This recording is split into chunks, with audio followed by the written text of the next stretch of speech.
The presidential election this week was all about jobs and the economy, how hard it is to find a job and how hard it is to keep one.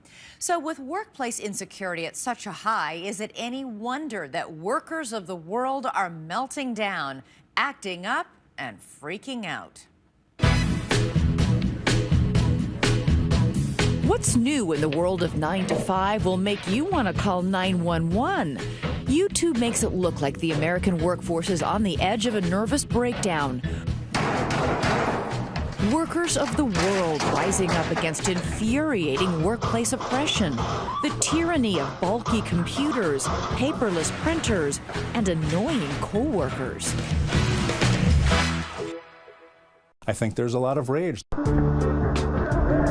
Now, many of these videos are fake. Some are clever viral marketing campaigns. This is really an ad for office chairs. But all these online videos tap into something real, something buried deep in the psyche of the modern worker. Let's call it cubicle rage. Organizational psychologist Ben Datner says white collar, blue collar, everyone's hot under the collar. What is it all about? The rewards of economic gains have gone, as we all know, to fewer rather than more people in society in general. And when people perceive inequity, they're likely to feel angry and they're likely to want to take retributive steps. He means revenge. And you've been on the receiving end of that if you've ever walked into the middle of an office worker's bad day. And it can be even worse for those who have to deal with the public, especially in the pressure cooker of fast food. This fried chicken restaurant worker is a hit online. But the most appalling example comes from Iowa. A pizza delivery turns ugly when the customer fails to tip the driver. He comes back and turns her front door into a urinal. These are people who have to say, "Have a nice day," every single time they deal with one of us. I mean, a lot of people in those customer-facing roles have to be actors and actresses, and that can be very onerous, burdensome, and problematic for certain people who, when pushed to a certain point, can really break. How was your day?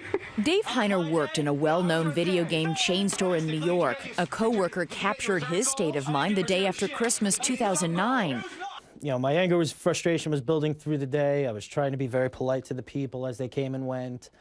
And pretty much as soon as we locked the door, the switch went off and I just lost it. Heiner says he was joking, sort of, but he says he truly had it with the customers and his manager.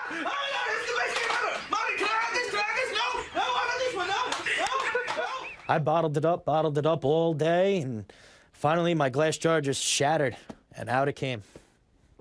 You know, and I don't regret it for a second. Heiner says that on-camera meltdown was nothing compared to what came soon after, when the boss wanted to write him up for slow sales. I said, I'm not signing this, and I've had enough of your company, and if you, at the end of the day, are gonna fire me, I'm just gonna quit and save myself the trouble. And I just built up with anger, and I was just ripped straight open.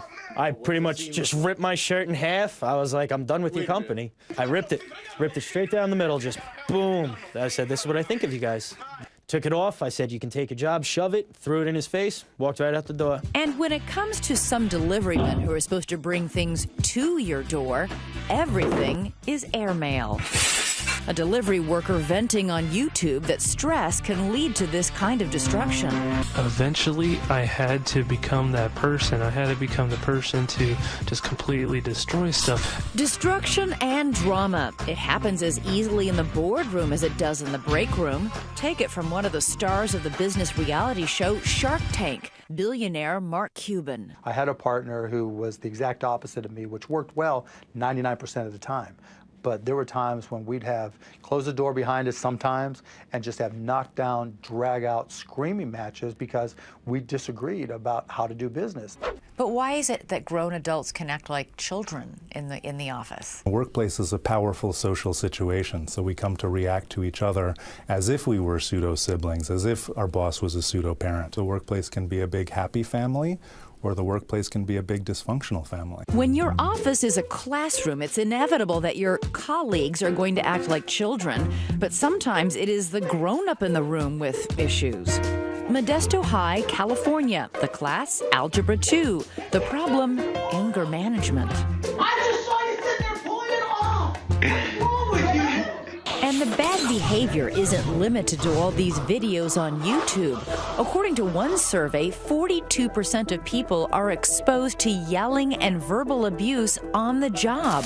29% admit abusing their coworkers, and 10% say they've actually been exposed to physical violence. Look like somebody that slice your face up. Oh, you Anger on the job can sneak up on you. One day, whammo. You going to jail? Like getting hit by a bus, or in this case, getting hit on the bus. This video cost a Cleveland bus driver his job. You'll see why. You want to be a man? I'm going to treat you like a man. The woman is okay, but that driver, he is so fired. But what will go down in history as the most classic I quit belongs to Steven Slater. Last time we spoke, you had just pulled the emergency chute, grabbed a few beers, and dropped the F-bomb on the intercom. Fed up after 20 years as a flight attendant, I just kind of went with it. parachuting into instant fame when he said, basically, take this job and shove it. This was a dramatic exit. You know, who hasn't been overworked and underpaid? Who hasn't been outsourced? Who isn't stressed? It was very resonant of where we are as a culture and a country in that moment, and still are. If you want to keep an eye on whether things are likely to improve, all you have to do is watch the unemployment rate.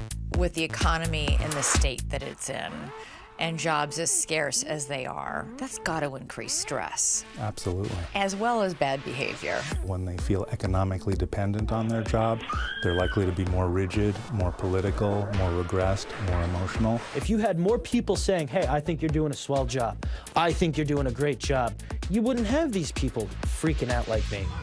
The former game store clerk, Dave Heiner, says those workplace tantrums are nothing less than a desperate cry for dignity. An angry anthem for the underpaid, underappreciated worker. And he says more people should try it.